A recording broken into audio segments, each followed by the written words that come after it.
Isang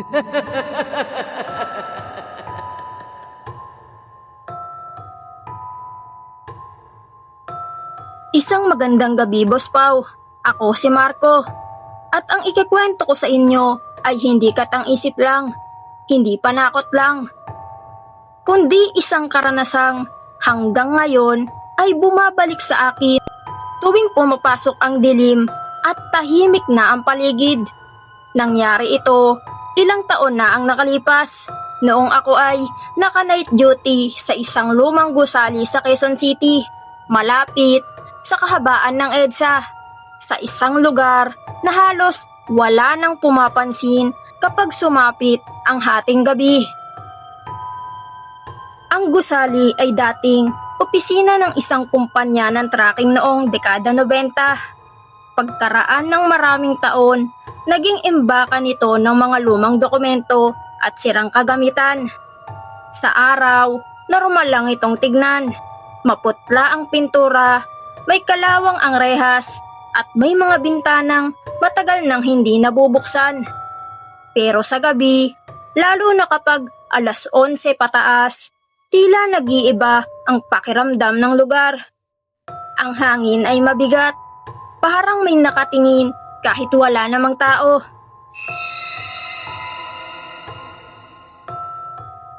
Ako ang nakatalagang magbantay mula alas 10 ng gabi hanggang alas 6 ng umaga.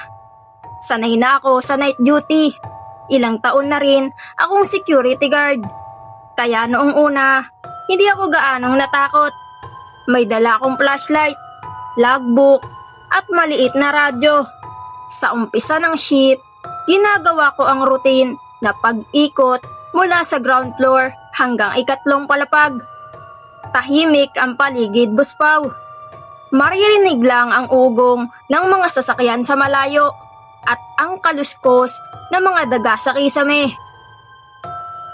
Bandang hating gabi, napansin kong mas malamig ang hangin kaysa karaniwan. Ang electric fan sa guard post ay biglang huminto kahit wala namang brownout. Akala ko ay sira lang ang saksakan. Itinuloy ko ang ronda, Boss Pau. Pero habang paakyat ako sa ikalawang palapag, ramdam kong parang may sumusunod. Hindi tunog ng yabag ng tao, kundi parang may hinihila sa sahig. Mahina, pero tuloy-tuloy.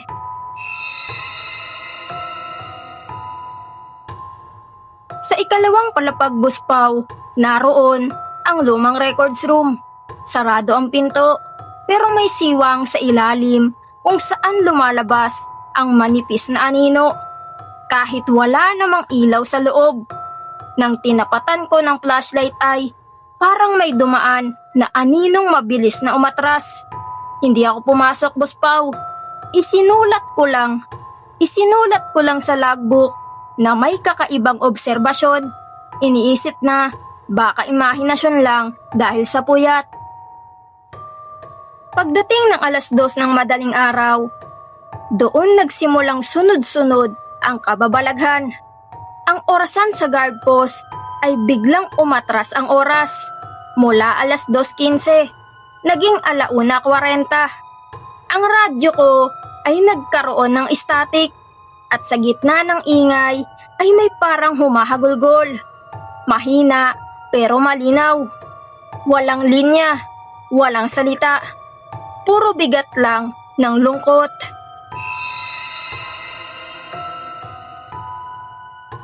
Lumabas ako ng guard post at tumingin sa parking area. Walang tao, Boss Pau, at walang sasakyan. Pero may mga bakas ng paa sa lupa. Basang-basa na parang bagong tapak. Papunta sa likod ng gusali kung saan naroon ang lumang fire exit na matagal nang hindi ginagamit. Sinundan ko ang mga bakas kahit mabigat na ang dibdib ko. Sa bawat takbang, parang bumibigat ang hangin at humihina ang ilaw ng flashlight.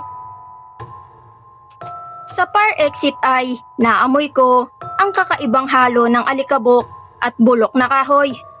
Ang hagdan pababa ay madilim at kahit ilang beses kong pinindot ang flashlight, kumukurap ito na parang mauubusan ng baterya. Sa gitna ng hagdan, naroon ang marka ng kamay sa pader. Itim, parang uling, at halatang sariwa pa. Hindi iyon pwedeng gawa ng normal na tao.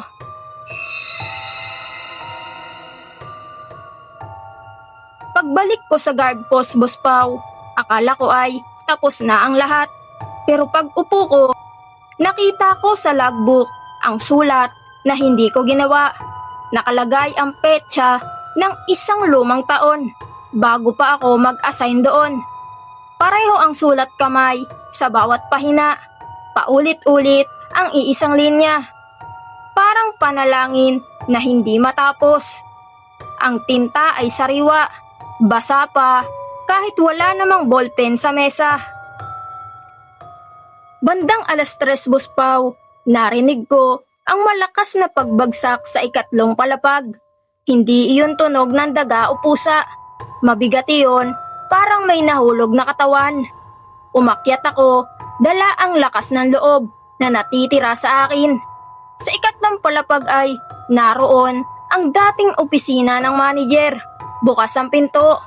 Kahit sinigurado kong sarado iyon kanina.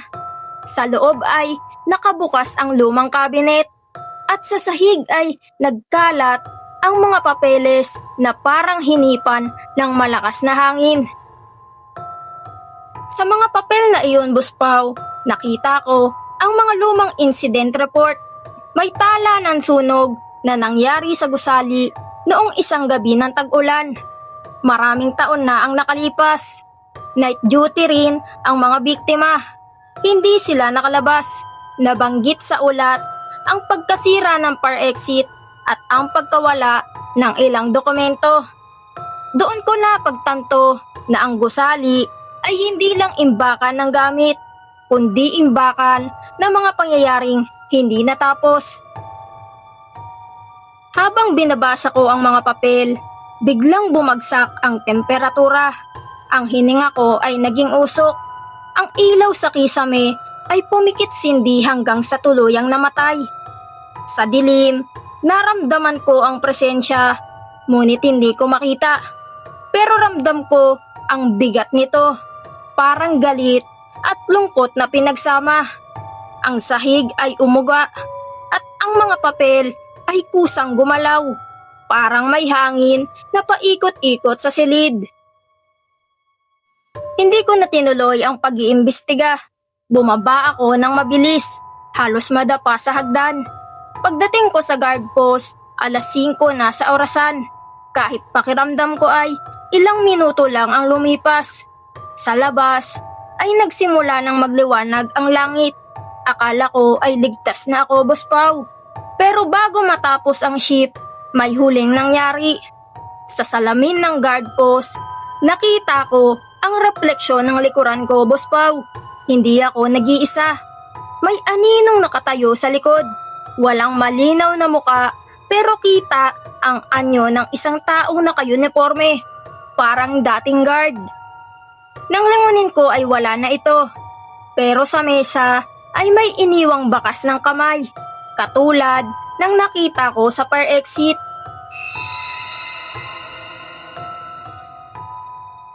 Kinabukasan ay agad akong nag-resign, Boss Pao.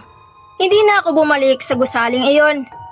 Ilang buwan pagkatapos, nabalitaan kong tuluyan na itong isinara at pinabakuran.